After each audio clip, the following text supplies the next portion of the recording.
முன்பாக நல்ல கவனிங்க. அப்போஸ்தலர் நடவடிக்கைகள் புத்தகத்தை தான் தியானிக்கிறோம். இன்றைக்கி ஃபாதர்ஸ் டேவாக இருக்கிறதுனால அடுத்த வாரம் அப்போஸ்தலர் நடவடிக்கைகள் செய்தியை கேட்கலாம். இன்றைக்கி செய்தியினுடைய தலைப்பு நல்ல தகப்பன், குட் ஃபாதர். ஒரு நல்ல தகப்பன் இருக்கிற சுபாவங்களை இப்போ நாம் தியானிக்க போகிறோம். இன்றைக்கி செய்தியினுடைய தலைப்பு குட் ஃபாதர், நல்ல தகப்பன், நல்ல தகப்பன்கிற. ஓகே, ஒரு 2 வசனத்தை நம்ம வாசிக்கலாம். முதல்ல யோவான் 1:12. அவரை தகப்பன்கிறதுக்கு நல்ல ஒரு அருமையான வசனம். அவருடைய நாமத்தின் மேல் விசுவாசம் உள்ளவர்களாய் அவரை ஏற்றுக்கொண்டவர்கள் எத்தனை, இந்த உலகத்தில் எத்தனை பேர்களோ அத்தனை பேர்களும் தேவனுடைய பிள்ளைகளாகும்படி அவர்களுக்கு அதிகாரம் கொடுத்திருக்கிறார். இந்த வசனத்தின் பிரகாரம் யோவான் 1:12 சொல்லுகிறார், அவருடைய நாமத்தின் மேலே நீங்களும் நானும் விசுவாசம் உள்ளவராய் அவரை எப்போ என்னைக்கு ஏற்றுக்கொண்டோமோ அத்தனை பேர்கள், உலகத்தில் கோடிக்கணக்கான மக்கள் இருக்காங்க, கோடிக்கணக்கான மக்கள் இன்னைக்கு அப்பா ஃபாதர், அப்பா பிதாவே என்று சொல்லி இயேசுவின் நாமத்தினால இயேசுவை ஏற்றுக்கொண்டதுனால. ஏன்னா 13 வசனம், அவர்கள் இரத்தத்தினாலாவது மாம்ச சித்தத்தினாலாவது புருஷனுடைய சித்தத்தினாவது பிறவாமல் தேவனால் பிறந்ததுனால நீங்களும் நானும் தேவனை அப்பா ஃபாதர்னு கூப்பிடுகிறோம். ஒரு அல்லேலூயா சொல்லாமா? ஆமாம், நல்ல கவனிங்க. நிறையா உறவு முறைகள் இருக்குது. அவர் மேய்ப்பன், நீங்களும் நானும் ஆடுகள். அவர் குயவன், நீங்களும் நானும் களிமண்ணாக இருக்கிறோம். அவர் மணவாளனாக இருக்கிறார், நீங்களும் நானும் மணவாட்டியாக இருக்கிறோம். இதெல்லாம் அவருக்கு நமக்குள்ள உறவு. ஆனால் எல்லா உறவை பார்க்கலாம் தகப்பன் பிள்ளைங்கிற உறவு மிக முக்கியமான நல்ல உறவு. கரங்களை தட்டி ஆண்டவருக்கு நன்றி சொல்வோம். புறச்சாதிகள் அவர்கள் தெய்வத்தை அப்பான்னு கூப்பிட முடியாது, சும்மா வேணால் அப்பான்னு கூப்பிடலாம். ஆனால் நீங்களும் நானும் உரிமையோட தெய்வத்தை என்ன இருக்கிறோம், அப்பா ஃபாதர், அப்பா பிதாவே என்று சொல்லி என்ன செய்கிறோம், அழைக்கிறோம். இதுக்கு நல்ல ஒரு வசனம் கலாத்தியரில் இருக்குது. அந்த வசனமே அப்பா ஃபாதர்னே இருக்குது, அப்பா பிதாவேனே இருக்குது. அப்படியே கலாத்தியர் எடுங்களே. அப்போஸ்தலனாகிய பவுல் கலாத்தியருக்கு எழுதின நிருபம், அருமையான வசனம், 4ஆம் அதிகாரம் 6வது வசனம். மேலும் மேலும் நீங்கள், அப்போ நீங்களும் நானும் புத்திரராய் குமாரராய் குமாரத்தியாக இருக்கிறோம். அப்போ புத்திரராய் இருக்கிறபடியால் 2 வார்த்தையும் வருது பார்த்தீங்களா, அப்பா பிதாவே, அப்பா ஃபாதர். கலாத்தியர் 4:6 பாருங்க. அப்பா பிதாவே என்று கூப்பிடத்தக்கதாக தேவன் தமது அந்த குமாரனுடைய ஆவியை உங்கள் இருதயங்களில், இருதயத்தில் ஆவியானவர் வந்ததுனால அந்த ஆவியானவருடைய துணையினால தான் அப்பா பிதாவேன்னு கூப்பிடுகிறோம். ஆவியானவர் நமக்குள் வராவிட்டால் அப்பா பிதாவேன்னு கூப்பிட முடியாது. ஆவியானவர் என்றைக்கு நீங்கள் ரட்சிக்கப்பட்டீங்களோ கர்த்தர் ஆவியானவர் உங்களுக்குள்ள இருக்கிறார். அப்போ உங்களுக்குள்ள எனக்குள்ள இருக்கிறதுனால அந்த ஆவியானவர் துணையினால பிதாவை அப்பா பிதாவே என்று கூப்பிட பண்ணுகிற ஒரு புத்திர சுவீகாரத்தின் ஆவியை கர்த்தர் என்ன செஞ்சாரு, தந்தார். இதற்கு ஒத்த வசனம் ரோமர் 8ஆம் அதிகாரம் பாருங்களே. ரோமர் 8ஆம் அதிகாரம் 14வது வசனம். ரோமர் 8 எவர்கள் 8:14 மேலும் சிஸ்டர். ஆமாம், தேங்க்யூ சிஸ்டர். மேலும் ஓகே 14 தான் சிஸ்டர். மேலும் எவர்கள் தேவனுடைய ஆவியினாலே நடத்தப்படுகிறார்களோ அவர்கள் தேவனுடைய புத்திரராய் இருக்கிறார். பிரதர் சிஸ்டர், நீங்களும் நானும் தேவ ஆவியினாலே நடத்தப்படுறோம். ஆவியானவர் உங்களுக்குள்ளே இருக்கிறார், எனக்குள்ள இருக்கிறார். பிதா எப்படி இருக்கிறாரோ இயேசு எப்படி இருக்கிறாரோ ஆவியானவர் இருக்கிறார். அப்போ ஆவியானவர் இருக்கிறதுனால அந்த ஆவியானவர் ஏவுகிறார், ஆவியானவர் நடத்துகிறார். இந்த வசன பிரகாரம் ரோமர் 8:14 சொல்லுகிற பிரகாரம் மேலும் எவர்கள் தேவனுடைய ஆவியினாலே நடத்தப்படுகிறார்களோ அவர்கள் தான் தேவனுடைய புத்திரர், தேவனுடைய பிள்ளைகள், மகனாக மகளாக இருக்கிறார்கள். அப்படி நாமத்தின் விசுவாசமாக ஏற்றுக்கொண்டவர்கள் மகனாக மகளாக இருக்கிறார்கள்.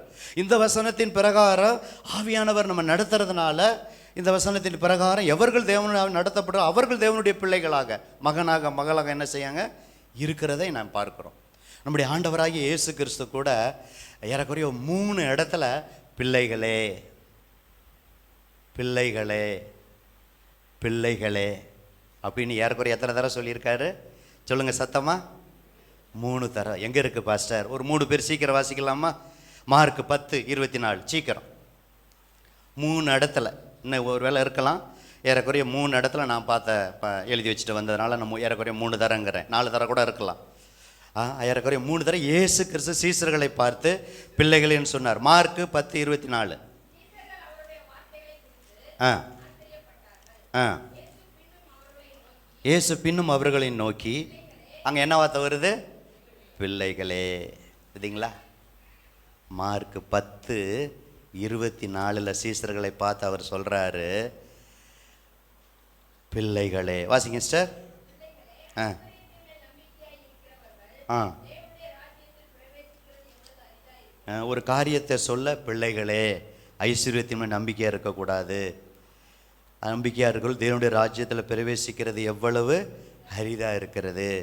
ஐஸ்வர்யவான் தேவனுடைய ராஜ்யத்தில் பிரவேசிப்பதை பார்க்கலாம் ஒட்டகமானது ஊசியின் காதிலே நுழைவது எளிதாக இருக்குன்னு சொல்லி ஒரு சத்தியத்தை சொல்லும்போது ஜீசஸ் சொல்கிறார் சீசர்களை பார்த்து, பிள்ளைகளே. இன்னொருத்தர் யோவான் 13:33 வாசிங்க. இன்னொரு இடத்துல போட்டிருக்கு பிள்ளைகளேன்னு. யோவான் 13:33. அங்கே பார்த்தீங்களா, அங்கே வார்த்தை வருது, பிள்ளைகளே, இன்னும் கொஞ்ச காலம் நான் உங்களோட கூட, இன்னும் கொஞ்ச காலம் உங்களோட கூட இருப்பேன். நீங்களாம் என்னை தேடுவீங்க. ஆனாலும் நான் போகிற இடத்துக்கு நீங்கள் வரக்கூடாது என்று நான் யூதரோடு சொன்னது போல இப்பொழுதும் உங்களோடு கூட சொல்லுகிறேன்னு சொல்லிட்டு ஒரு காரியத்தை சொல்கிறார், பிள்ளைகளே. அங்கே பிள்ளைகளேன்னு சொல்லும்போது ஐஸ்வர்யவான் பரலோகத்தில் பிரவேசிக்க முடியாதுன்னு சொன்னார். இங்கே பிள்ளைகளேன்னு சொல்லும்போது நான் போகிற இடத்த என்னை தேடுவீங்க, ஆனால் வரக்கூடாது அப்படின்னு சொல்கிறார். இன்னொருத்தர், இன்னைக்கு வாசிக்காத இன்னொருத்தர், பிள்ளைகளேன்னு 3வது இடத்துல வருது. யோவான் 21:15 பாருங்க. ஜீசஸ் சொன்ன பிள்ளைகளை 21:5. யோவான் 21, அதே யோவான் 21:5. இயேசு அவர்களை நோக்கி, பாருங்க அங்கேயும் வருது, பிள்ளைகளே, புசிக்கிறதற்கு ஏதாவது உங்களிடத்தில் உண்டா என்றார். அதற்கு அவர்கள் ஒன்றுமில்லை என்றார்.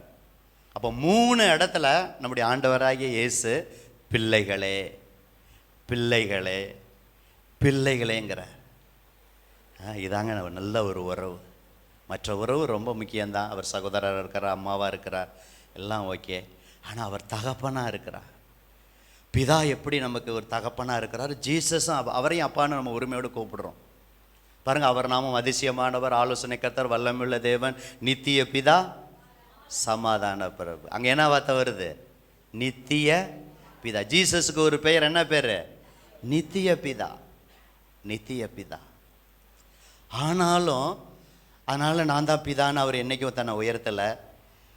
அவரை பிதா, திருத்தத்தில் ஒரு நபர் பிதா, தேவனை பிதாவை அவர் ஏற்றுக்கொண்டார். அதனால தான் பரமண்டல அந்த ஜெபத்தை கற்றுக் கொடுக்கும்போது, சீசர்களுக்கு ஜெபத்தை கற்றுக் கொடுக்கும்போது, பரமண்டலங்களில் இருக்கிற எங்கள் பிதாவே, பரமண்டலங்களில் இருக்கிற எங்கள் பிதாவேன்னு சொல்லி ஜெபம். சிலுவையில் கூட பிதாவே, என் ஆவியை உம்முடைய கரத்தில் நான் என்ன செய்கிறேன், ஒப்பு கொடுக்குறேன்னு சொன்னார். அப்போ அவருடைய பிதா நல்ல தகப்பன். அதான் இன்றைக்கி செய்தி. இதுவரை சொன்ன காரியங்கள் முகவரையான காரியங்கள். இப்போ தான் அந்த நல்ல தகப்பனுடைய கேரக்டரை நம்ம பார்க்க போகிறோம். குட் ஃபாதர், நல்ல தகப்பன். முதலாவது அவர் நல்ல தகப்பன் என்பதற்கு லூக்கா 15ஆம் அதிகாரம் எடுப்போம். நம்முடைய அசிஸ்டன்ட் பாஸ்டர் ஒர்ஷிப் நேரத்தில் அவர் கூட சொன்னார் அந்த காரியத்தை. அந்த நல்ல தகப்பனுங்கிறதுக்கு, அன்புள்ள தகப்பன் என்பதற்கு அதை நான் நினைப்பூட்ட விரும்புகிறேன். மீண்டும் லூக்கா 15ஆம் அதிகாரம் நீங்கள் பார்க்கும்போது இந்த சம்பவம் தெரியும்.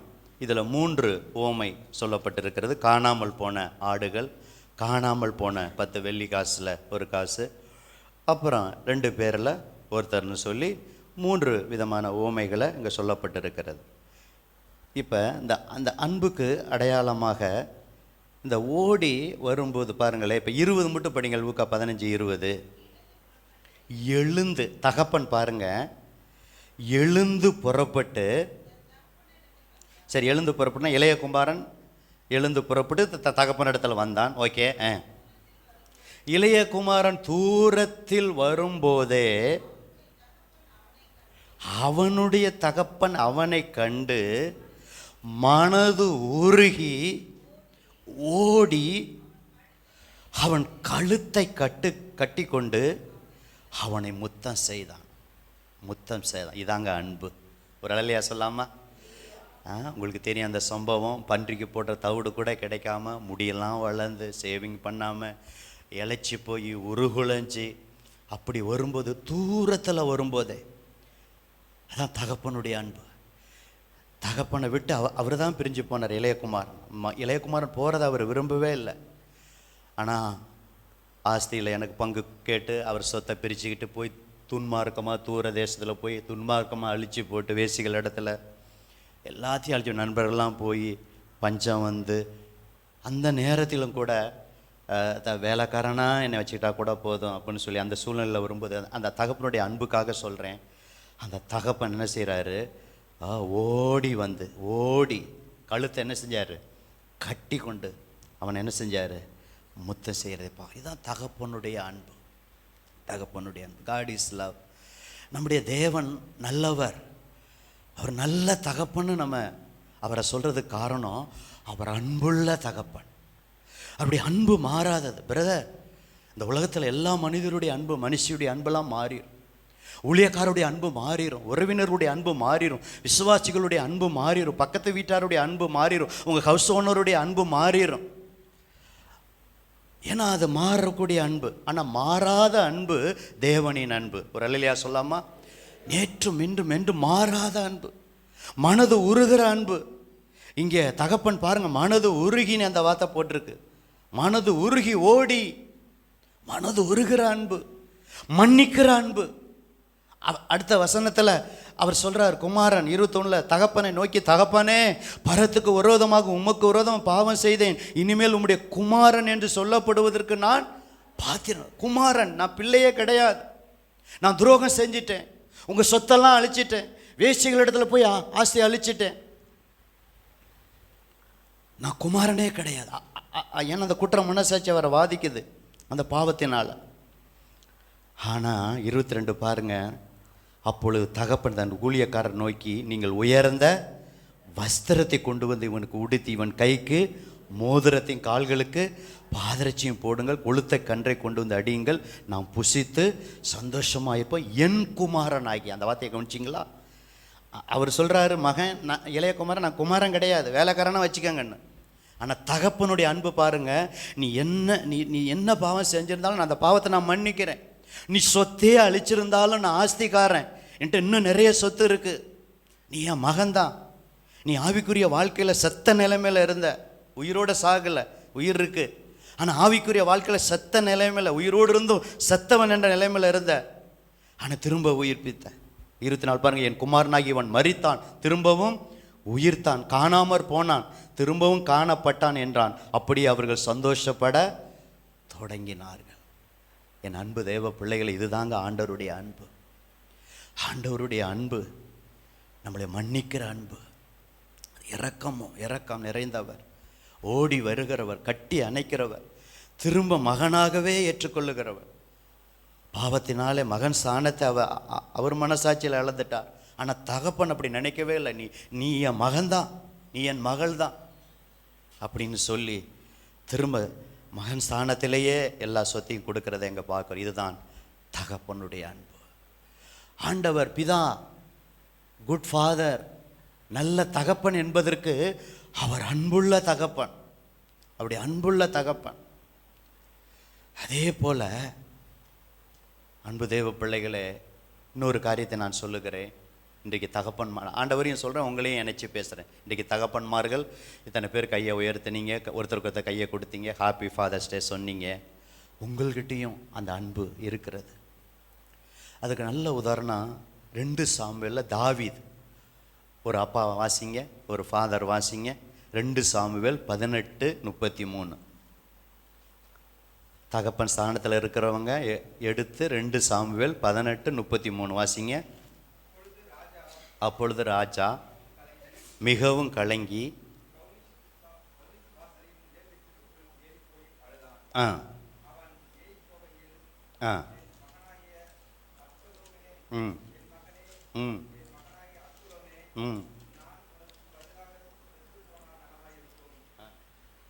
கவனிக்கிறீங்களா?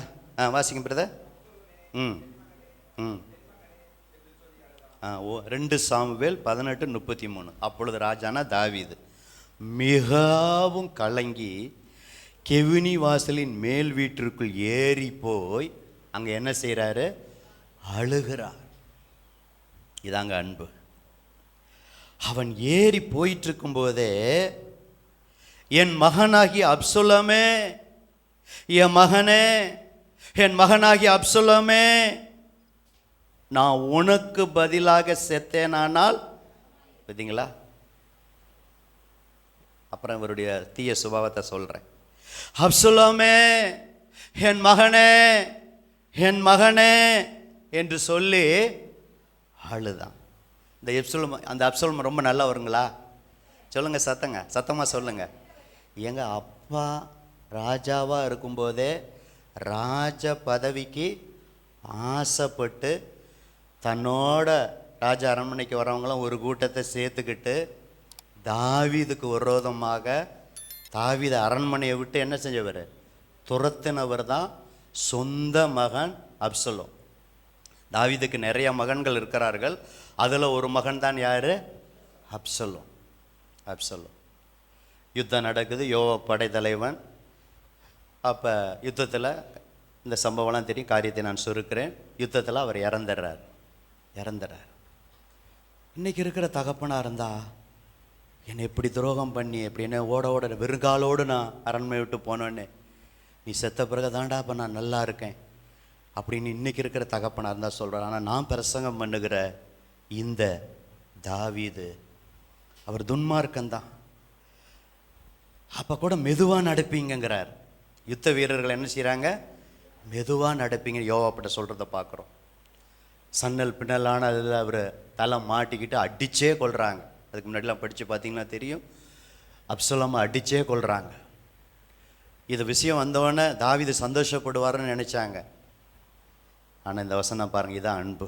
அப்பொழுது ராஜா மிகவும் கலங்கி கெவுனி வாசலின் மேல் வீட்டுக்கு ஏறி போய் அழுதான். அவன் அப்படி ஏறி போகையில் அவன் சொல்கிறான், பார்த்தீங்களா, நீ 1000 தப்பு பண்ணாலும் என் மகன்தான். நீ எனக்கு விரோதமாக ராஜ பதவிக்காக ஆசைப்பட்டு என்னையே அரண்மனை விட்டு நீ துரத்தினாலும், நான் காட்டில் போய் வசித்தாலும் நீ என் மகன்தாப்பா. அதாங்க அன்பு. இந்த வார்த்தை எப்படிங்க சொல்ல முடியும்? துரோகி, நம்பிக்கை, இப்படி நம்பிக்கை துரோகம் பட்டி என் மகனை நீ ஒன்று பெற்றேன் அப்படி இப்படி ஏதாவது வார்த்தையை பேசியிருக்கலாம். ஆனால் அந்த தெய்வீக அன்பு தாவீதை நிரப்புனதுனால, என் மகனாகி அப்சலோமே, மறுபடியும் என் மகனே. எத்தனை தடவை சொல்கிறாரு பாருங்க. அந்த வசனத்தை கவனிச்சிங்களா? ஒரு தடவை சொன்னால் போதும், என் மகனாகி அப்சலோமே. அந்த வார்த்தை தான் என்னை ரொம்ப தொட்டது. உனக்கு பதிலாக நான் செத்தா நலமாக இருக்கும். இதாங்க தகப்பனுடைய அன்பு. மகனே, நீ செத்ததுக்கு பதிலாக நான் செத்திருந்தா நலமா இருக்கும். ஆனால் அப்சலோம் அப்படிப்பட்ட ஆள் கிடையாது. மறுபடியும் அப்சலோமேங்கிறார். அந்த வசனத்தில் எத்தனை தடவை பாருங்க, அப்சலோமே, மறுபடியும் என் மகனே. மகனே அதோட கூட முடிச்சிருக்கலாம், மறுபடியும் என் மகனே. பார்த்தீங்களா? மகனே, என் மகனே என்று சொல்லி என்ன செய்கிறாரு? அழுதா. அன்புக்கும் உண்டோ அடைக்கும் தாள் ஆர்வலர் புன்கண்ணீர் பூசல் தரும். அன்பின் நிமித்த கண் கலங்கி என்ன செய்யுது? மகனை நினைத்து என்ன செய்யறது? அப்படி திருந்துவான்னு நினைச்சேனே, இப்படி உயிர் போயிடுச்சே, நான் செத்தா கூட நலமா இருக்குமே. அதே போல தான் நம்முடைய பிதா, நீங்களும் நானும் செய்த பாவத்திற்காக ஒரே பேரான குமாரன், ஆண்டவராகிய இயேசு கிறிஸ்து, நேசகுமாரன், இவர் என் நேசகுமாரன், இவரில் நான் பிரியமா இருக்கிறேன்னு சொல்லி அவ்வளோ பிரியமா இருந்த ஜீசஸை, சொந்த குமாரனை, ஒரே நேசகுமாரனை உங்கள் பாவத்திற்காக என் பாவத்திற்காக இந்த ஃபாதர்ஸ் டே கொண்டாடுகிற நாளிலே நம்முடைய தகப்பனுடைய அன்பை நினைக்கணும்.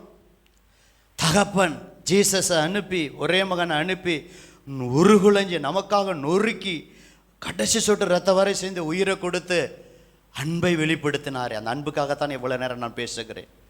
அந்த தெய்வீக அன்பு, அந்த அகாப்பே அன்பு, பிரதிபலன் பார்க்காத அன்பு. நீங்களும் நானும் ஏதாவது பிரதிபலன் பார்த்து அன்பு செலுத்துவோம், நம்மளை நேசிக்கிறவள நேசிப்போம். ஆனால் முந்தி நம்மிடத்தில் அன்பு கூர்ந்தது. உலக தோற்றத்துக்கு முன்னே, தாயின் கருவில் உருவாக முன்னாவே ஆண்டவர் உங்களும் என்மேல் அன்பு கூர்ந்தார். அநாதி சிநேகம், அநாதி சிநேகத்தால் நம்மளை என்ன செஞ்சார்? சிநேகித்தார். எப்ராஹிமே, உன்னை நான் எப்படி மறப்பேன்? ஓசியா புஸ்தகத்தில் நீங்கள் வீட்டில் போய் படித்து பார்த்தீங்கன்னா எப்ராஹிமுடைய பாவம் பயங்கரமான பாவம், விக்கிரக ஆராதனை, திருப்பிப்படாத அப்பம், பலவிதமான பாவங்கள். எப்ராஹிமே, உன்னை எப்படி நான் மறப்பேன்? என் உள்ள எனக்குள்ள குழம்புகிறது. நீங்கள் பல ஏற்பாடு புதிய ஏற்பாடு முழுவதும் படிச்சிங்கன்னா ஆண்டவர் சில நேரத்தில் கோபத்தில் சில காரியங்களை செஞ்சாலும் அப்படியே மனது உருகிறவர், அன்புள்ளவர். பிள்ளைகள் எப்படியாவது மனம் திரும்ப மாட்டார்களா, இந்த மனுகுலம் மனம் திரும்ப மாட்டாதா என்று சொல்லி அன்புக்காக ஏங்குற. ஏன்னா காட் இஸ் லவ், தேவன் அன்பாகவே இருக்கிறார். நம்முடைய இயேசு கிறிஸ்து அன்புள்ளவர், ஆவியானவர் அன்பின் ஆவியானவர். அப்போ நம்முடைய தகப்பன் நல்ல தகப்பன், குட் ஃபாதர் என்பதற்கு காரணம் முதல்ல அவர் யார்? நல்ல தகப்பன்கிறதுக்கு அன்புள்ளவர், அன்புள்ள தகப்பன், அன்புள்ள தகப்பன். அதான் அந்த முதல் குறிப்பில் நான் அழுத்த திருத்தமாய் சொல்ல விரும்புகிறேன். அப்போ ஃபாதர்ஸ் டே கொண்டாடுகிற தகப்பன்மார்களே, உங்கள் இருதயத்தில் என்ன இருக்கணும்? அன்பு இருக்கணும். இந்த செய்தி தகப்பன்மார்களுக்கு மாத்திரம் இல்லை, தாய்மார்களுக்கும் உங்களுக்கு உங்கள் இருதயத்தில் என்ன இருக்கணும்? நாங்கள் தான் போன மாதமே கொண்டாட்டமே மதர்ஸ் டே, நினைக்க வேண்டாம். உங்கள் இருதயத்தில் என்ன இருக்கணும்? அன்பு இருக்கணும், அன்பு இருக்கணும். ரெண்டாவது உபாகமம் 1:11, நல்ல தகப்பன் என்பதற்கு ரெண்டாவது குறிப்பு சீக்கிரம். உபாகமம் 1:11, ஒரு மனிதன் மாற்றி சொல்லிட்டேன்னா, உபாகமம் இருங்க சார், நான் எடுத்துறேன். உபாகமம் 1, தகப்பன் பிள்ளையை சுமப்பது போல் 31 தானே? அப்போ கரெக்டாக தானே சொன்னேன்?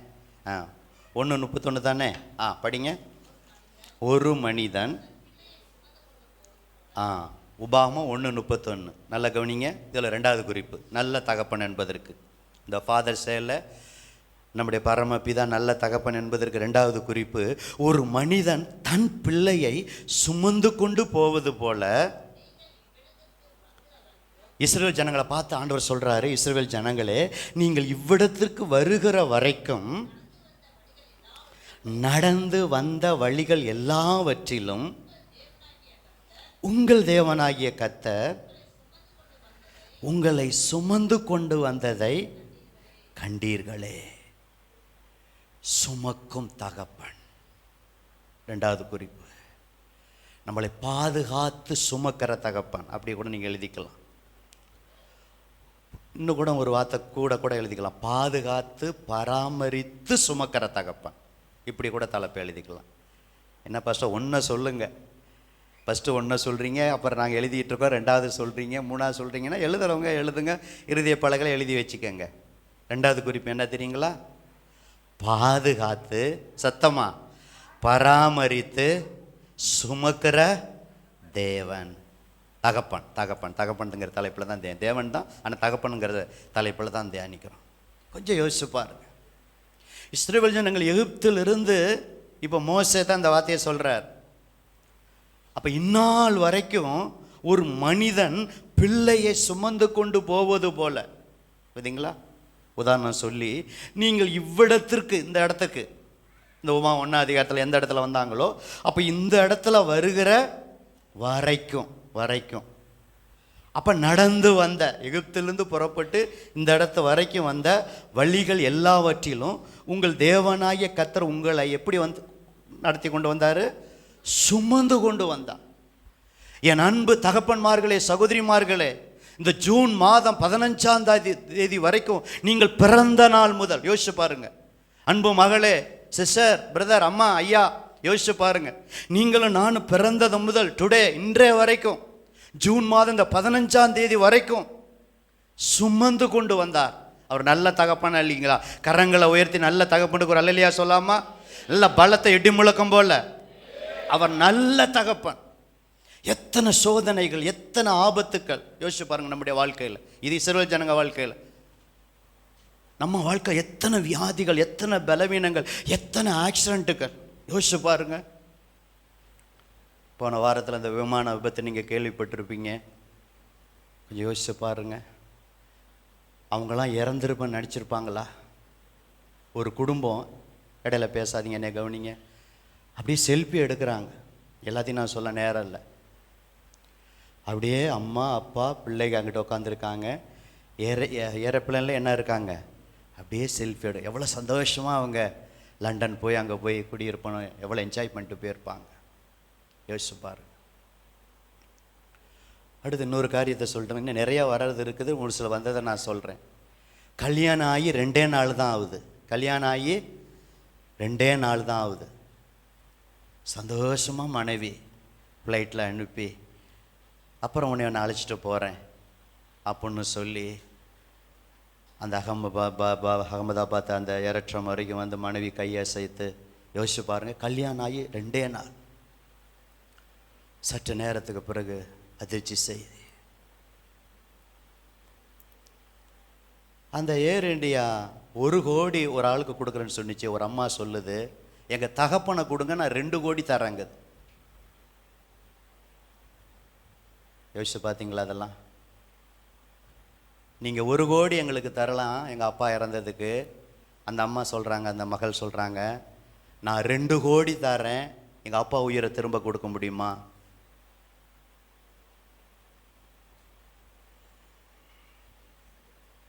இப்படி நிறைய சம்பவங்கள் நான் சொல்லலாம்.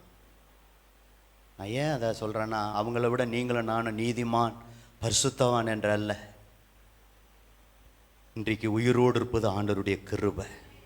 நல்ல தகப்பன் இன்ன வரைக்கும் சுமந்து பத்திரமா இன்னைக்கு சர்ச்சில் கொண்டு வந்து நல்ல தகப்பனுங்கிற வார்த்தையை அவங்களோடு போதித்து கொண்டு இருக்கிறான். யோசிச்சு பாருங்க, ட்ரெயினில் எத்தனை ஆபத்துக்கள், பஸ்ஸில் எத்தனை ஆபத்துக்கள், 2 வீலரில் எத்தனை ஆபத்துக்கள், நடந்து போகும்போது எத்தனை ஆபத்து. ஏங்க அதை விடுங்க, அந்த ஃப்ளைட்டு மெடிக்கல் காலேஜ் அவங்க என்ன பண்ணாங்க, ஸ்டூடெண்ட் என்னங்க பண்ணாங்க, சாப்பாடு அதெல்லாம் பார்த்தீங்களா? அதுக்கெல்லாம் ஜெபிக்கணும், கண்ணீர் விடணும். ஆண்டவரே, இனி ஃப்ளைட் ஆக்சிடென்ட் எங்கள் தேசத்தில் எந்த இடத்துல நடக்கக்கூடாது.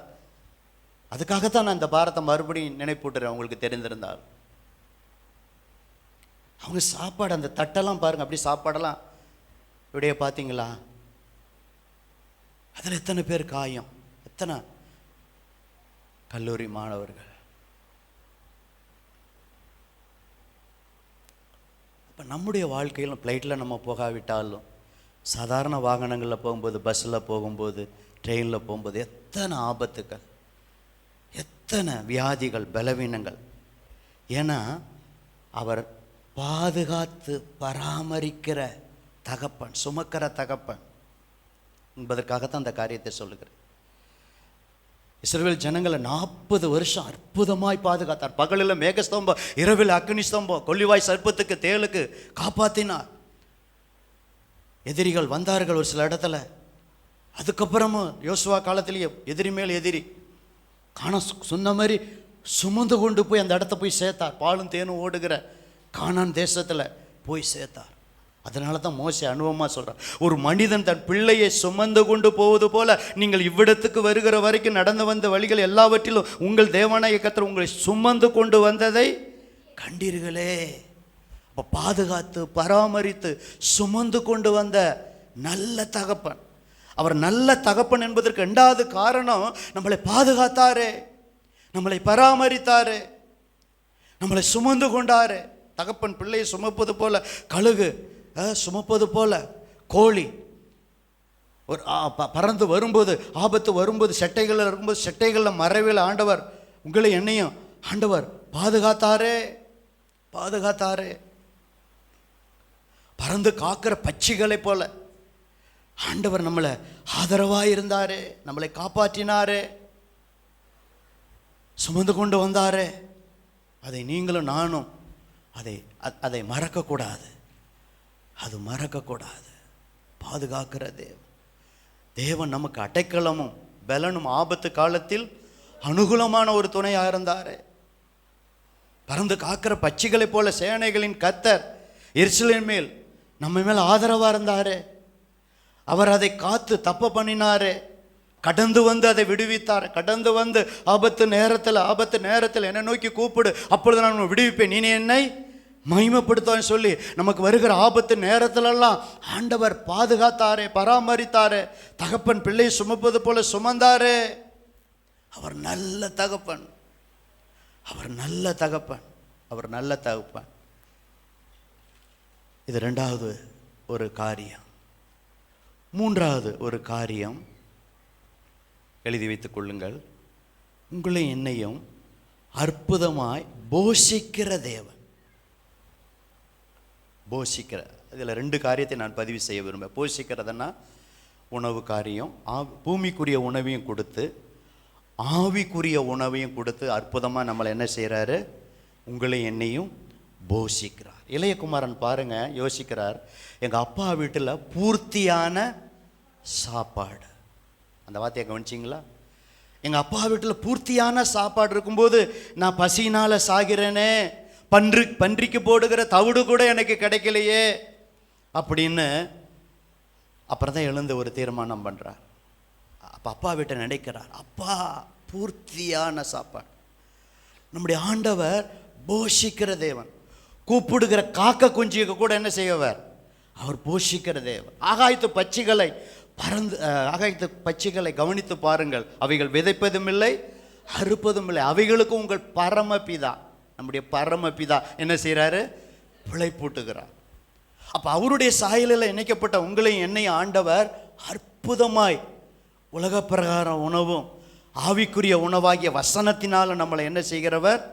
அவர் போஷிக்கிற தேவன். குறிப்பாக எலியாவை காகம் கொண்டு போஷித்தார்.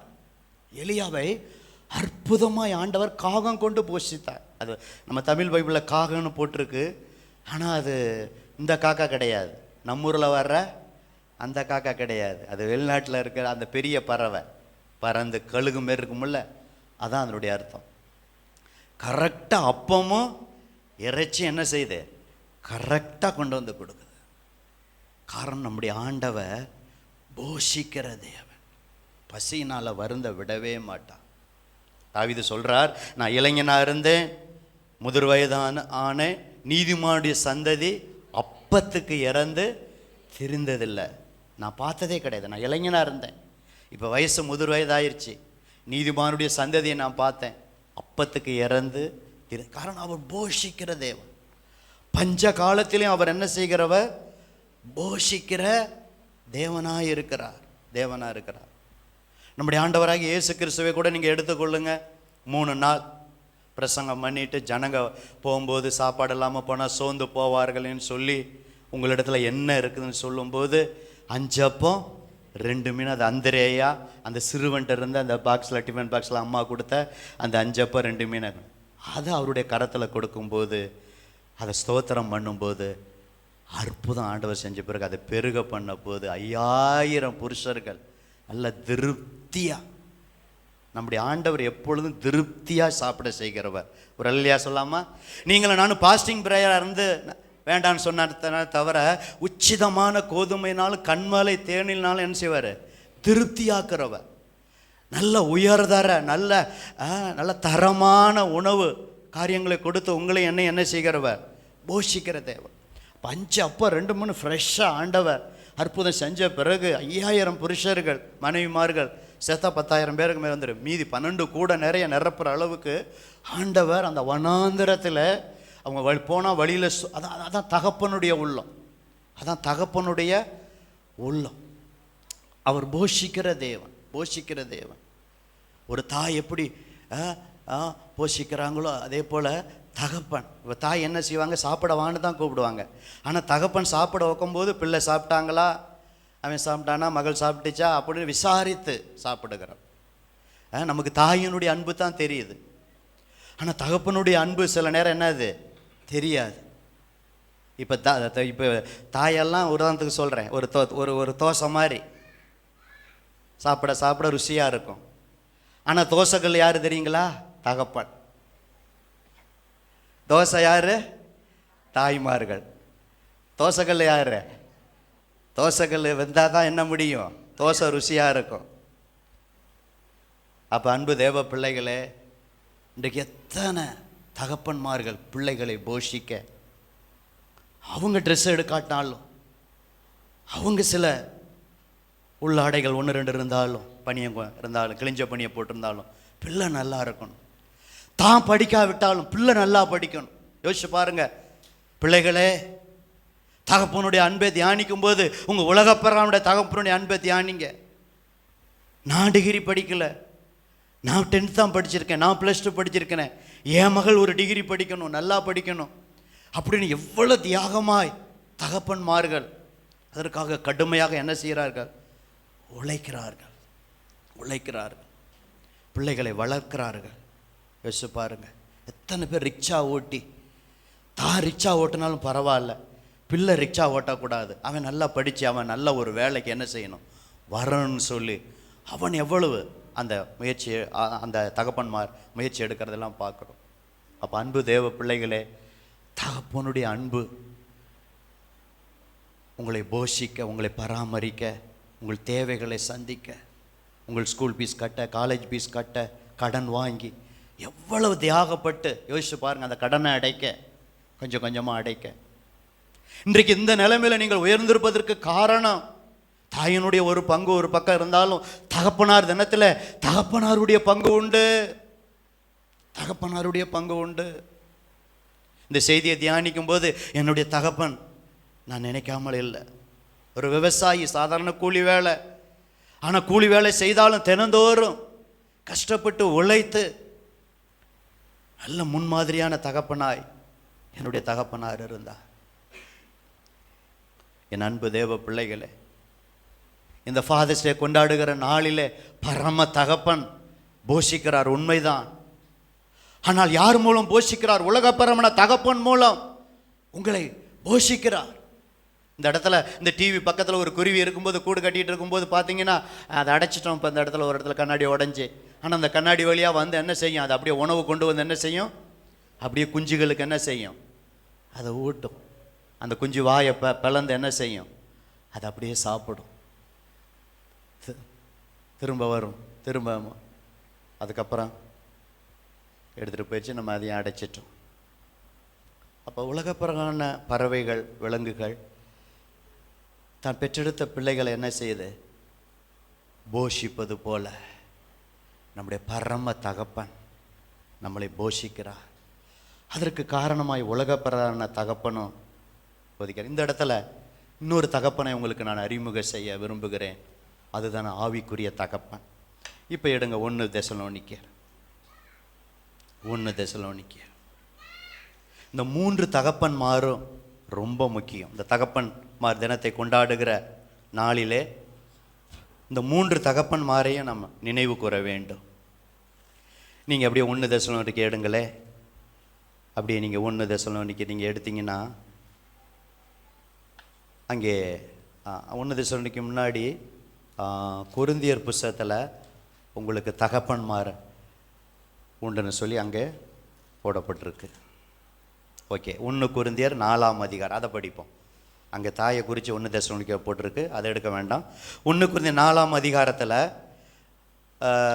14-15 கொரிந்து சபைக்கு பார்த்து சொல்லும்போது 1 கொரிந்தியர் 4ஆம் அதிகாரம் 14 பவுல் சொல்கிறாரு, கொரிந்து சபை மக்களே, உங்களை வெட்கப்படுத்தும்படிக்கு நான் இவைகளை எழுதவில்லை. பார்த்தீங்களா என்ன வார்த்தை சொல்கிறார்? பார்த்தீங்களா, நீங்கள் எனக்கு பிரியமான பிள்ளைகள் என்று உங்களுக்கு என்ன செய்கிறேன்? நான் புத்தி சொல்கிறேன். நான் உங்களை வெட்கப்படுத்தும்படி நான் இந்த லெட்டர் எழுதலை. கொரிந்து சபை மக்களே, நீங்கள் அத்தனை பேரும் எனக்கு எப்பேற்பட்டவங்களா? பிரியமான, சாதாரண பிள்ளை இல்லை, ஆவிக்குரிய பிள்ளைகள். அப்போ பவுல் ஒரு ஸ்பிரிச்சுவல் ஃபாதராக, ஆவிக்குரிய தகப்பனாக இருந்தார், ஸ்பிரிச்சுவல் ஃபாதராக இருந்தார். அடுத்த வசனம் வாசிங்க சிஸ்டர். கிறிஸ்துவுக்குள்ள 10,000 டீச்சர் உங்களுக்கு இருந்தாலும் தகப்பன்மார் அநேகர் உங்களுக்கு இல்லையே. கிறிஸ்து இயேசுவுக்குள் சுவிசேஷத்தினால் நான் உங்களை என்ன செஞ்சேன்? பெற்றேன். அதான் ஆவிக்குரிய தகப்பன். பிரதர், உங்களுக்கு 1000 வாத்தியார் இருக்கலாம், டீச்சர் இருக்கலாம், ஆனால் தகப்பன்மார் இல்லையே. அந்த தகப்பன் ஸ்தானத்தில் உங்கள் பாஸ்டர் ஆண்டவர் வைத்திருக்கிறார். கரங்களை வைத்து ஒரு அல்லேலூயா சொல்லாமா? நல்ல சத்தமா. எப்படி பரம தகப்பன் உங்களுக்கு ஹெவன்லி ஃபாதர் உண்டோ, உலகப்பிரமார உங்கள் அப்பா உண்டோ, ஒருவேளை இறந்துருக்கலாம், இருக்கலாம் சிலருக்கு, அது மாதிரி இன்னொரு தகப்பன், ஆவிக்குரிய ஒரு ஸ்பிரிச்சுவல் ஃபாதர் உங்கள் பாஸ்டர் ஆண்டவர் வைத்திருக்கிறார். உங்களுக்கு 1000 டீச்சர் இருக்கலாம். அதுதான் சொல்கிறார், கிறிஸ்துவுக்குள் 10,000 உபாத்தியர் உங்களுக்கு இருந்தாலும் தகப்பன் ஸ்தானத்தில் என்னதில்லை, அநேகர் உங்களுக்கு இல்லையே. கொரிந்து சபை மக்களே, கிரேஸ் ஐபிஏ சபை மக்களே, கிறிஸ்து இயேசுவுக்குள் சுவிசேஷத்தினால் நான் உங்களை என்ன செஞ்சேன், நான் பெற்றேன். அப்போ ஊழியக்காரரை தகப்பன் ஸ்தானத்தில் வைத்திருக்கிறான். நான் என் மனைவி காலை நான் தனியாக கொஞ்சம் ஜெபம் பண்ணிவிட்டு காலை எழுந்திரிச்சு 4 மணிக்கு எந்திரிச்சு ஜெபம் பண்ணிவிட்டு பிறகு மனைவியோட ஜெபம் பண்ணும்போது இன்றைக்கி ஃபாதர்ஸ் டேயில் இப்படியே தகப்பன்மார் ஆவிக்குரிய வாழ்க்கையில் நடத்தின தகப்பன்மாரெலாம் நினச்சி பார்த்தேன். அவங்களுக்கெல்லாம் நன்றி சொன்னோம். இப்படி ஸ்தாபன தலைவருக்காக, இங்கே இருக்கிற பாஸ்டருக்காக, அநேக பாஸ்டர் ஆண்டவரே தகப்பன் ஸ்தானத்தில் எல்லா சர்ச்சிலையும் வைத்திருக்கிறீரே, உலகம் எங்கும் எல்லா சர்ச்சிலையும் ஒரு சர்ச்சுக்கு ஒரு தகப்பனை வச்சுருக்கீங்களே, தாயை வச்சுருக்கீங்களே அப்படின்னு சொல்லி அந்த ஜபத்தை நாங்கள் ஏறெடுத்தோம். அப்போ இந்த 3 தகப்பன்மார்கள் மிக முக்கியம். ஹெவன்லி ஃபாதர் எவ்வளோ முக்கியமோ, உலக தகப்பன் எப்படி முக்கியமோ, அதே போல் ஸ்பிரிச்சுவல் ஃபாதர் ஆவிக்குரிய தகப்பன் ஊழியக்காரர் உங்கள் பாஸ்டர் முக்கியம்.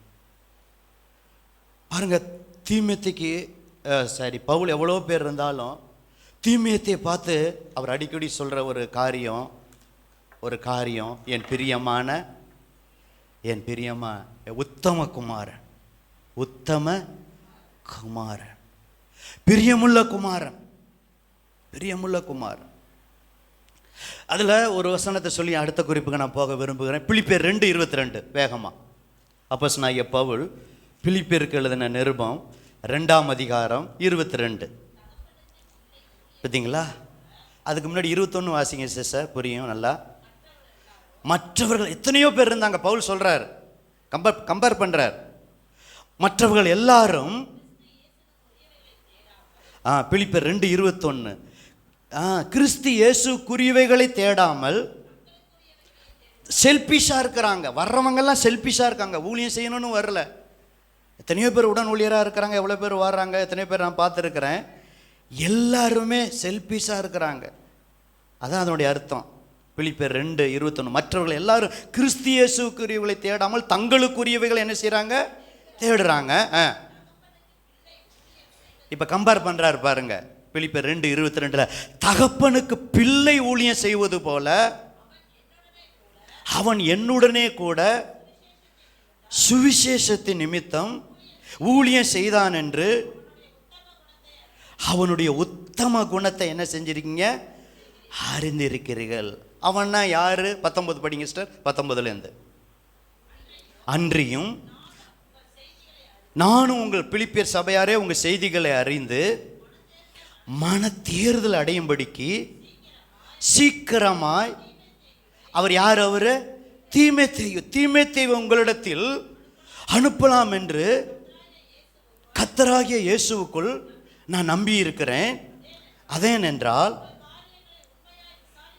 பிலிப்பு சபையாரே, நான் வந்தால் எப்படி சபையை உண்மையாக விசாரிப்பானோ அது போல் உங்கள் சபையில் சில பிரச்சனை, வியாதி, சில காரியம், சபையினுடைய காரியத்தை உண்மையாய் விசாரிக்கிறதுக்கு, அந்த வார்த்தையை கவனிச்சிங்களா, என்னை போல மனதுள்ளவன் அவனே என்று வேறொருவனும் என்னிடத்தில் இல்லை. அப்போ அதனுடைய அர்த்தம் என்னன்னா, தகப்பனை போல பிள்ளை, அப்பாவுக்கு தப்பாம பிள்ளை. பவுல் எப்படி ஆண்டவருடைய அச்சடையாளங்களை தவிர்த்து நல்ல சுயநலம் இல்லாமல் நல்ல சுவிசேஷம் சொல்லி ஊழியம் செய்கிறாரோ, அப்பாவை போலவே பிள்ளை, என்ன போல மனது. மற்றவங்களாம் அப்படி கிடையாது. ஏதோ ஏனதானு சபைக்கு வராங்க, பைபிள் படிக்கிறாங்க, ஜெபம் பண்ணுறாங்க. அதான் பவுல் அந்த அர்த்தத்தில் தான் சொல்கிறாரு. சொந்த காரியத்தை தேடுறாங்க, இயேசு கிறிஸ்துவ காரியத்தை தேடாமல், அவருக்குரியதை தேடாமல் தங்களுக்குரியவர்களே தேடுறாங்க. தேடுறது தவறல்ல, தங்களுக்குரியதை. ஆனால் ஆண்டவர் காரியத்தை தேடாமல் சுயநலமாக தங்களுக்குரிய காரியத்தை தேடுறாங்க.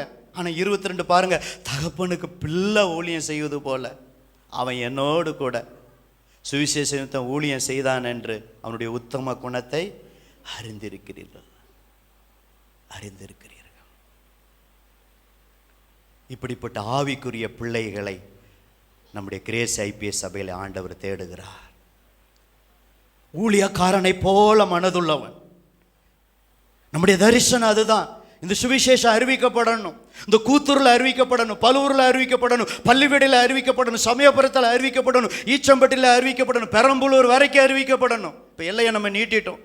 இந்த சைடு டோல்கேட்டில் அறிவிக்கப்படணும், திருவண்ணக்கோவில், மாம்பழச்சாலை, மெயின்காடு வரைக்கும் அறிவிக்கப்படணும். இந்த சைடு முசிறி வரைக்கும் அறிவிக்கப்படணும். இந்த சைடு துறையூர் வரைக்கும் அறிவிக்கப்படணும். இந்த பகுதியில் கீழவாலாடி, தாளக்குடி, கீழவாலாடி, மேலவாலாடி, அகிலாண்டபுரம், லால்குடி, வெள்ளனூர் வரைக்கும் நம்முடைய எல்லை. இப்போ புரியுதுங்களா? நம்முடைய சுவிசேஷ எல்லை. கரங்களை வைத்து ஒரு அலையிலையா சொல்லாமா? இனி உங்களுடைய தனி ஜபங்களிலே இப்படி நீங்கள் ஜெபிக்கணும். ஆண்டவரே, இந்த கூத்தூரை மையமாக வைத்து டோல்கேட்டில் ஆரம்பித்தோம், இப்போ கூத்தூரில் மையமாக வைத்து பெரம்பலூர் வரைக்கும் இந்த பகுதியில் இருக்கிற கிராமங்களாம் ஜனங்கள் வர ஆண்டவர் என்ன ஜெபிக்கணும். அப்போ அப்படி நீங்கள் ஜெபித்தால் என்னை போல மனதுள்ள, உங்களை பார்த்து சொல்லுவேன், என்னை போல மனதுள்ள பிரதர், என்னை போல மனதுள்ள சிஸ்டர், என்னை போல மனதுள்ள வாலிபன், என்னை போல மனதுள்ள வயதான அம்மா, என்னை போல மனதுள்ள வாலிப மகள் என்று அன்னைக்கு பவுல் சொன்னது போல் இன்றைக்கி நான் தைரியமாக சொல்ல முடியும். இதுதான் அந்த தகப்பனார் தினத்தில் ஆண்டவர் நமக்கு போதிக்கிற காரியம். நீங்கள் ஒரு ஸ்பிரிச்சுவல் சன், ஸ்பிரிச்சுவல் டாட்டராக இருக்கணும், ஆவிக்குரிய மகளாக இருக்கணும். உலகப்பிறனா தகப்பனுக்கு நீங்கள் செய்ய வேண்டிய கடமைகளை செய்யணும். ஓகே, அது மூணாவது அடுத்த குறிப்பில் என்ன கொஞ்சம் விரிவாக பேசி நான் முடிக்க விரும்புகிறேன். பரம தகப்பன், அவர் தான் பரம தகப்பன், எட்டர்னல் ஃபாதர், ஹெவன்லி ஃபாதர். அதே நேரத்தில் இந்த காரியத்தை நம்ம செய்யணும். கடைசியாக ஒன்று சொல்லி நான் நிறைவு செய்ய விரும்புகிறேன் இந்த செய்தியை. அவர் நல்ல தகப்பன் என்பதற்கு நிறையா சொல்லலாம். கடைசியாக ஒரு குறிப்பு, அவர் நல்ல தகப்பன் என்பதற்கு ஆசீர்வதிக்கிற தகப்பன். நல்ல பலத்த கைகளை உயர்த்தி அலையிலையா சொல்லாமா? யோசிச்சு பாருங்க, நம்ம சபை ஆரம்பித்து 26 வருடம் ஆகிறது. உங்களுடைய எல்லாருடைய நிலைமையும் தெரியும். நீங்கள் என்ன வேலை செஞ்சீங்க, என்ன சம்பளம் வாங்கினீங்க, எந்த வீட்டில் குடியிருந்தீங்க, எப்படி இருந்தீங்க. ஆனால் இன்றைக்கு இந்த 26 வருஷம் கழித்து பார்க்கும்போது அவங்கவுங்க உழைப்பு முயற்சிக்கு தக்க இங்கே வந்திருக்கிற இந்த 50, 60, 70 பேரை பாரபட்சம் இல்லாமல் கர்த்தர் உயர்த்தி இருக்கிறார். ஒரு அல்லையா சொல்லாமா? நல்ல பலத்த அல்லையா சொல்லாமா? இன்னும் எதிர்பார்த்த ஆசீர்வாதங்கள் இன்னும் வராமல் இருக்கலாம், அது ஏற்ற நேரத்தில் கர்த்தர் தருவார். அப்போ இந்த கொடுத்த ஆசீர்வாதத்துக்காக கர்த்தர் நீங்கள் என்ன செய்யணும்? முதல்ல ஸ்தோத்திரம் பண்ணணும். ஆசீர்வாதம்னு சொல்லும்போது பூமிக்குரிய ஆசீர்வாதமும் உண்டு, ஆவிக்குரிய ஆசீர்வாதமும் உண்டு. முதல்ல ஆவிக்குரிய ஆசீர்வாதத்தை சொல்லி பூமிக்குரிய ஆசீர்வாதத்தை நான் சொல்கிறேன். ஆவிக்குரிய ஆசீர்வாதத்தில் முதல்ல ஆசீர்வாதம் என்ன தெரியுங்களா? ஒரு மனுஷனோட கர்த்தர், ஒரு மனுஷியோட கர்த்தர் இருப்பது தான் இந்த உலகத்தில் மிகப்பெரிய ஆசீர்வாதம். ஒரு அல்லையா சொல்லாமா? மனுஷன் உலகம் முழுவதும் ஆதாயப்படுத்தி கொண்டாலும் தன் ஜீவனை நஷ்டப்படுத்தினாலும் அவனுக்கு லாபம் ஒன்றுமில்லை. எங்க கோடி பணம் இருந்து, பென்ஸ்கார் இருந்து, மாடி மேலே இருந்து, லட்சம் பணம் இருந்து, கோடி பணம் இருந்து, ஏசு இல்லைன்னா அந்த வாழ்க்கை பிரயோஜனம் இல்லை. உலக வாழ்க்கையில் வேணா பணக்காரன்னு பேர் எடுக்கலாம், உலக வாழ்க்கையில் வேணா நல்ல பணக்காரன் இருக்கலாம், அது தேவைதான், இல்லைன்னு சொல்லலை. ஆனால் அது மட்டும் ஆசீர்வாதம் அல்ல. ஆனால் அது கர்த்தர் நமக்கு தருவார், உயர்த்துவார். ஆனால் மிகப்பெரிய ஆசீர்வாதம் கர்த்தர், அந்த கர்த்தர் உங்களையும் எண்ணி ரட்சித்தாரே, அது மிகப்பெரிய ஆசீர்வாதம். கரங்களை தட்டி ஆண்டவருக்கு நன்றி சொல்லுங்கள். அவரோடு கூட ஞானஸ்தானத்தின் மூலம் தண்ணீரில் இறங்கி உடன்படிக்கை பண்ணினோமே, அந்த உடன்படிக்கையில் ஆண்டவர் இதுவரை உண்மையுள்ளவராக இருக்கிறாரே, அது மிகப்பெரிய ஆசீர்வாதம். உங்களையும் என்னை ஆண்டவர் ஆவியானவர் என்றைக்கு இயேசுவை ஏற்றுக்கொண்டோமே அப்பவே நமக்குள்ள வந்து நிரந்தரமாக ஆவியானவர் தங்கி இருக்கிறாரே, அது மிகப்பெரிய ஆசீர்வாதம். கரங்களை தட்டுங்க. பொல்லாதவர்களாகிய நீங்கள் உங்கள் பிள்ளைகளுக்கு நல்ல ஈவுகளை கொடுக்க அறிந்திருக்கும் போது தன்னிடத்தில் வேண்டிக் கொள்ளுவர்களுக்கு பரிசுத்த ஆவியை கொடுப்பது அதிக நிச்சயம். இப்போ பிதாவானவர் கொடுக்கிற ஈவுல ஆவியானவருடைய கிஃப்ட், வரங்கள், வல்லமைகள், அபிஷேகம் எல்லாம் அதை குறித்து பின்னாடி செய்தியில் கேட்கலாம். ஒரே ஆவியானவர் தான் அவ்வளோ காரியங்களே செய்கிறார். அதெல்லாம் ஆசீர்வாதம். எங்க எத்தனை இடத்துல சபை இல்லை தெரியுங்களா? வட இந்தியாவிலலாம் எத்தனை கிலோமீட்டர் சபைக்கு போகிறாங்க தெரியுங்களா? அவ்வளோ தூரம் போகிறாங்க. சபை அப்படி இல்லை, அங்கங்கே மாவட்டத்துக்கு 1, 2 அப்படி சில இடங்கள் இருக்குது, சில இடத்துல வேணால் அதிகமாக இருக்கலாம். ஆனால் கர்த்தர் இன்றைக்கு நம்ம வருகிற நம்ம எல்லாம் ஒரு 1/4 மணி நேரத்தில், ஒரு 10 நிமிஷத்தில், 15 நிமிஷத்தில், வெள்ளனூர் மட்டும் தான் 20 நிமிஷம், காரில் வந்தால் 25 நிமிஷம், என்ன பிரதர், ஒரு ஸ்லோவாக வந்தால் 25 நிமிஷம். அப்போ எல்லாம் மிக அருகையில் இப்படிப்பட்ட நல்ல ரத்தம் சிந்தி சம்பாதித்த திருச்சபை ஆண்டவர் கொடுத்தாரு. இது மிகப்பெரிய ஆசீர்வாதம். சத்தியத்தை சத்தியமாய் போதிக்கிற நல்ல உபதேசங்களை ஆண்டவர் கொடுத்தாரே, இது நீங்களும் நானும் பெற்ற பாக்கியம். ஒரு அல்லேலூயா சொல்லாமா? ஆவிக்குரிய ஆசீர்வாதம். இதெல்லாம் ஆவிக்குரிய ஆசீர்வாதம். ஜெபிக்க தெரியாமல் இருந்த நம்மளை ஜெபிக்க வைத்தாரு, வேதம் வாசிக்க வைத்து, இப்படி ஆவிக்குரிய சுவிசேஷம் சொல்ல, இப்படி ஆவிக்குரிய ஆசீர்வாதத்தை சொல்லி நிறையா சொல்லிக்கிட்டே போகலாம். இன்னைக்கு ஆண்டவர் வந்தாலும் அவருடைய வருகையில் எடுத்துக்கொள்ளப்படுவோங்கிற ஒரு நம்பிக்கை ஆண்டவர் கொடுத்தாரு. அது ஆசீர்வாதம். எல்லா ஆசீர்வாதத்தையும் பெற்று கடைசியில் வருகையில் எடுத்துக்கொள்ளப்படலைன்னா நம்ம பரிதபிக்கப்படலாம் இருப்போம். அந்த நம்பிக்கையும் கர்த்தர் கொடுத்தாரு. எப்போ இறந்தாலும் அவருடைய வருகையில், அல்லது அவருடைய வருகை வந்தாலும் நம்முடைய ஆயுசு நாள் முடிந்தாலும் எடுத்துக்கொள்ளப்படுவோம் என்கிற, பரலோகத்தில் இருப்போம்ங்கிற அந்த நிச்சயத்தை, அந்த ஈட்டர்னல் லைஃப், நித்திய ஜீவனை வாக்குத்தத்தம் கொடுத்தாரு. வாக்குத்தத்தத்தில் மிகப்பெரிய வாக்குத்தத்தம் என்ன தெரியுங்களா? நித்திய ஜீவனை அளிப்பேன் என்பதே அவர் நமக்கு கொடுத்த வாக்குத்தத்தம். ஒரு அல்லேலூயா சொல்லாமா? வாக்குத்தத்தத்தில் மிகப்பெரிய வாக்குத்தத்தமே இதுதான். நம்பர் 1 எழுதி வச்சுக்கொள்ளுங்க.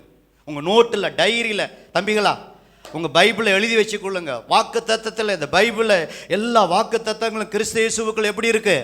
ஆம் என்றும் ஆமென் என்றும் இருக்கிறது. உண்மை. அந்த மிகப்பெரிய வாக்குத்தத்தம் நித்திய ஜீவன் அளிப்பேன் என்பதை அவர் நமக்கு கொடுத்த வாக்குத்தத்தம். அவர் ஆசீர்வதிக்கிறார். அந்த ஆவிக்குரிய ஆசீர்வாதத்தை மாத்திரம் இல்ல, பூமிக்குரிய ஆசீர்வாதம். இந்த 26 வருடத்தில் எத்தனை பேர் நம்ம குடும்பத்தை வந்தோம். நீங்கள் வாடகை வீட்டில் இருந்தீங்க, இன்றைக்கு நல்ல சொந்த வீட்டை கத்தர் ஆண்டவர் உங்களுக்கு கொடுத்து, திரும்ப மாடி வீடு ஆண்டவர் கட்ட கொடுத்து, இன்னொரு ஃப்ளாட்டு வாங்க வைத்து, ஆண்டவர் பொருளாதாரத்தில் வீட்டில் சில என்ன பொருட்கள் இருந்தது, வீட்டுக்கு தேவையான பொருட்களை ஆண்டவர் கொடுத்து, கத்தர் நேர்த்தியாக இம்மட்டும் ஆண்டவர் உங்களை என்னை ஆண்டவர் ஆசீர்வச்சிருக்கிறாரு. பூமிக்குரிய ஆசீர்வாதம். லட்சங்களை பார்க்காவிட்டாலும் சில ஆயிரங்களை, மாதங்களை பார்க்க ஆண்டவர் உதவி செய்தாரு. கரங்களை வைத்து அல்லேலூயா சொல்லாமா? ஆமாம். ஒவ்வொரு மாதமும் எத்தனை தேவைகள், ஃபைனான்ஸ் தேவைகள், அந்தந்த தேவைகளை அற்புதமாக ஆண்டவர் சந்திக்கிறாரு. யோசிச்சு பாருங்க. மொத்தமாக கொடுத்து செலவு செய்வது ஈஸி. 1 லட்சத்தை கையில் கொடுத்து ஒரு மாசத்துல செலவு பண்ணுவது ஈஸி. ஆனால் ஒன்றும் இல்லாமல் ஒவ்வொரு காரியத்துக்கு ஜெபம் பண்ணி அவர் கொடுக்க கொடுக்க, நீங்கள் உழைத்து வேலை செய்து வருகிற வருமானத்தை வைத்து, அதை வைத்து ஸ்கூல் ஃபீஸ் கட்ட, வீட்டு வாடகை கொடுக்க, தசமம் கொடுக்க, காணிக்கை கொடுக்க, பொருத்தனை கொடுக்க, ஏழை ஜனங்களுக்கு கொடுக்க, வேன் வாங்குறதுக்கு கொடுக்க, இப்படி ஆண்டவர் மற்றவர்களுக்கு கொடுக்க ஆண்டவர் வைத்திருக்கிறாரே. அதற்காக நீங்களும் நான், இதெல்லாம் ஆசீர்வாதம். வாங்கிறதை பார்க்கல, கொடுக்கறதே பாக்கியம். பாக்கியம். நம்முடைய ஆண்டவர் ஆசீர்வதிக்கிறவர். வெள்ளியும் அவருடையது, பொன்னும் அவருடையது என்று சேனைகளின் கர்த்தர் சொல்லுகிறார். பூமியும் அதன் நிறைவும் உலகமும் அதில் உள்ள குடிகளும் கர்த்தருடையது என்று ஆண்டவர் சொல்லுகிறார். கர்த்தருடைய ஆசீர்வாதமே ஐஸ்வர்யத்தை தரும், அதனோட வேதனையை கூட்டார். வேதனை இல்லாத ஐஸ்வர்யத்தை என் ஆண்டவர் தருகிறார். கர்த்தருடைய ஆசீர்வாதம் தான் இம்மட்டும் ஐஸ்வர்யத்தை தந்தது. ஐஸ்வர்யம்னா நிலம், வீடு, சொத்து, நகை, பணம், இதெல்லாம் தான் ஐஸ்வர்யம். அப்போ கர்த்தருடைய ஆசீர்வாதம் தான் ஐஸ்வர்யத்தை இதுவரைக்கும் என்ன செஞ்சது? தந்தது. அவர் நல்ல தகப்பன். அவர் நல்ல தகப்பன் என்பதற்கு இந்த கடைசி குறிப்பில் நிறையா சொல்லலாம். இதோட நிறைவு செய்ய விரும்புகிறேன். அவர் ஆசீர்வதிக்கிற தகப்பன். இதுவரை ஆசீர்வதித்தார். இன்னும் உங்களை என்ன செய்வார்? ஆசீர்வதிப்பார். இதுக்கு 2 உதாரணத்தை சொல்லிட்டு நான் முடிக்க விரும்புகிறேன். ஆதியாகமம் 49 எடுங்க. கர்த்தர் ஆசீர்வதிக்கிறவர் தான். அதே நேரத்தில் உங்கள் உலக பிரகாரமான தகப்பன் மூலம் உங்களை ஆசீர்வதிக்கிறவர். அதை மறந்து போகக்கூடாது. எனக்கு கர்த்தருடைய ஆசீர்வாதம் தான் வேணும், எங்கள் சொந்த அப்பாவுடைய ஆசீர்வாதம் எனக்கு வேண்டான்னு எனக்கு வந்திருக்கிற தகப்பனா தினத்தில் குறிப்பெடுக்கிற செய்தியை கேட்குறீங்க யாருன்னு நினைக்கக்கூடாது. தனியாய் தகப்பன், பரம தகப்பன் ஆஸ்வதிக்க மாட்டார். உங்கள் உலகப்பரமான தகப்பன் மூலம் உங்களை ஆண்டவர் ஆஸ்வதிப்பார். வீடும் ஆஸ்தியும் பிதாக்கள் வைக்கும் சுதந்திரம்.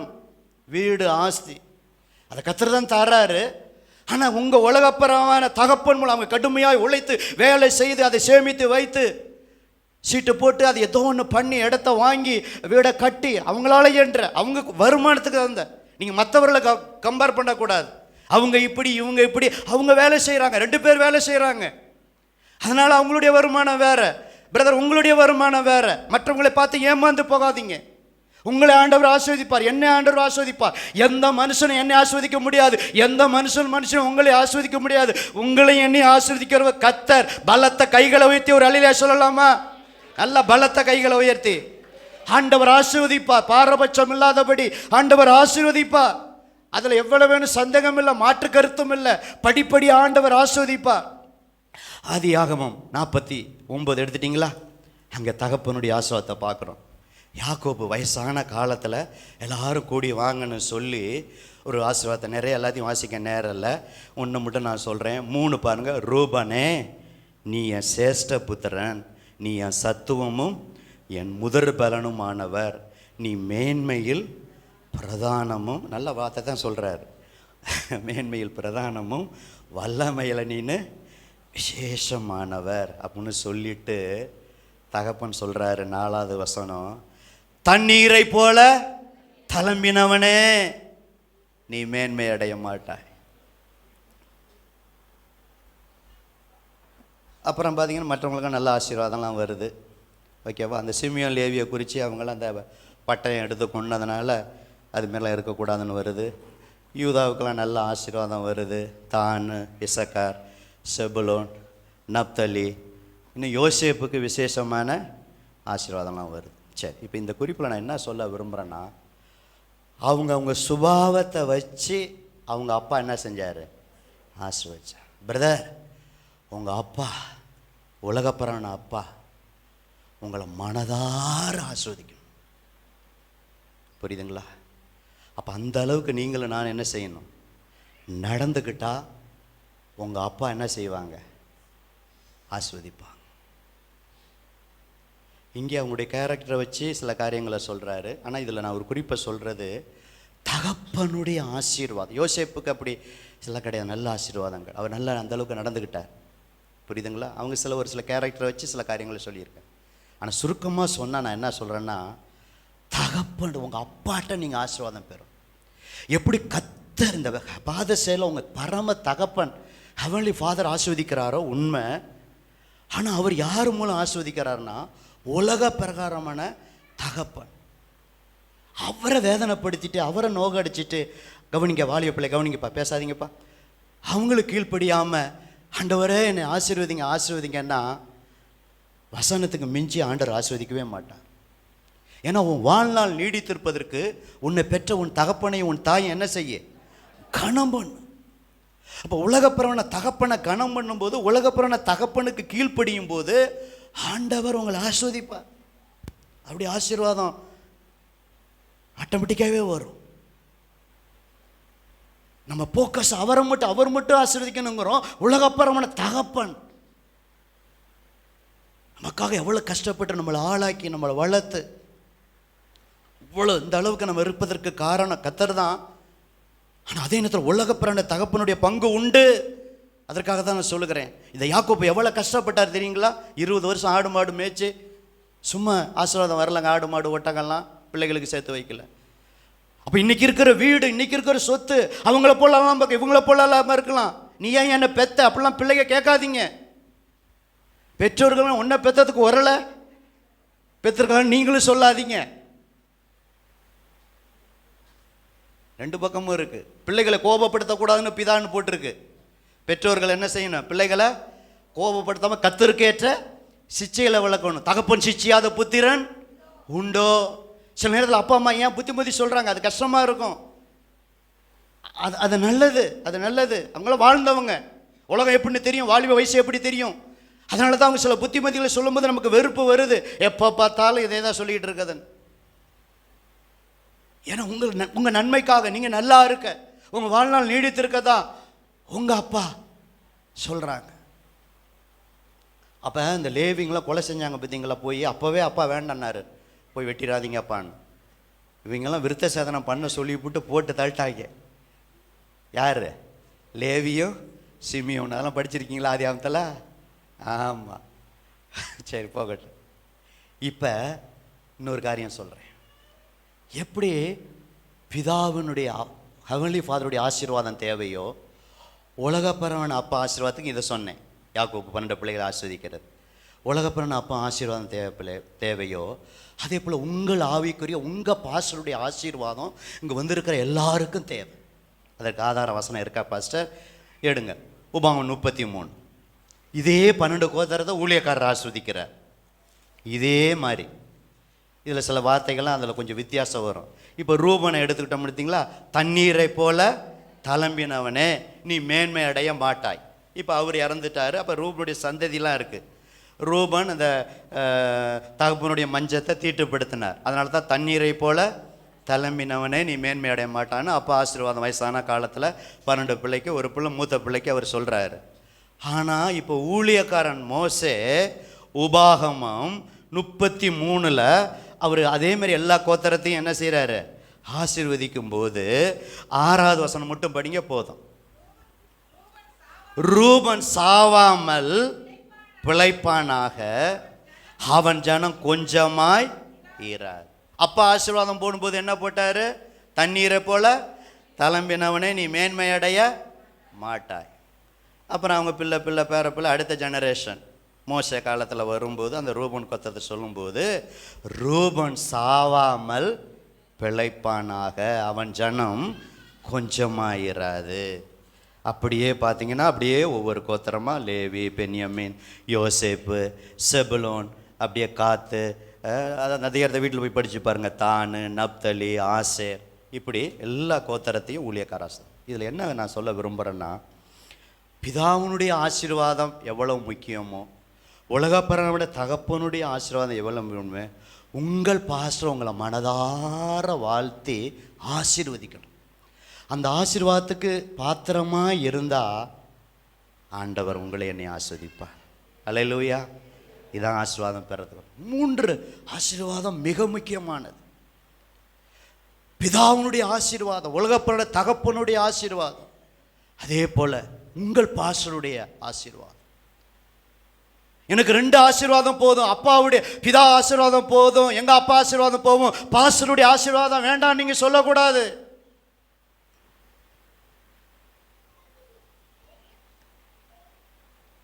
இந்த 3 அப்புறம் தான் மற்ற உலக ஆசீர்வாதம் மக்களுடைய ஆசீர்வாதம் அடுத்தது நெக்ஸ்ட்டு. இது 3 ரொம்ப முக்கியம். அதனால் ஆசீர்வதிக்கிறவர் எப்படி அவரும் ஆசீர்வதிக்கிறார், உலகப்பன தகப்பன் மூலம் ஆசீர்வதிக்கிறார், ஆவிக்குரிய தகப்பன் மூலம் ஆண்டவர் ஜனங்களை என்ன செய்கிறார்? ஆசீர்வதிக்கிறார் சபை மக்களை.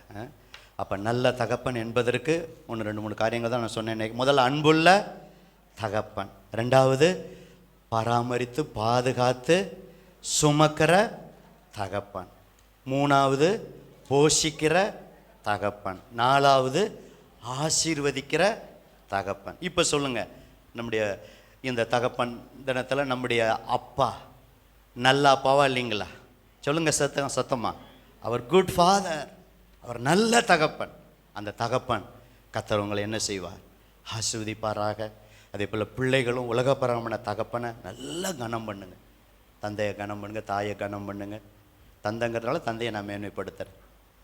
உலகப்பிரகாரமான தகப்பனை கனம் பண்ணுவது போல், கர்த்தரை கனம் பண்ணுவது போல் உங்கள் ஊழியக்காரர், உங்கள் பாஸ்டரை எவ்வளோ கனப்படுத்த முடியுமோ வார்த்தையினால செய்கையினால அப்படி கனப்படுத்துங்க. ஆண்டவர் உங்களை ஆஸ்வதிப்பார். இதுதான் ஃபாதர்ஸ் டேவுடைய மெசேஜ். ஒரு அல்லேலூயா சொல்லாமா?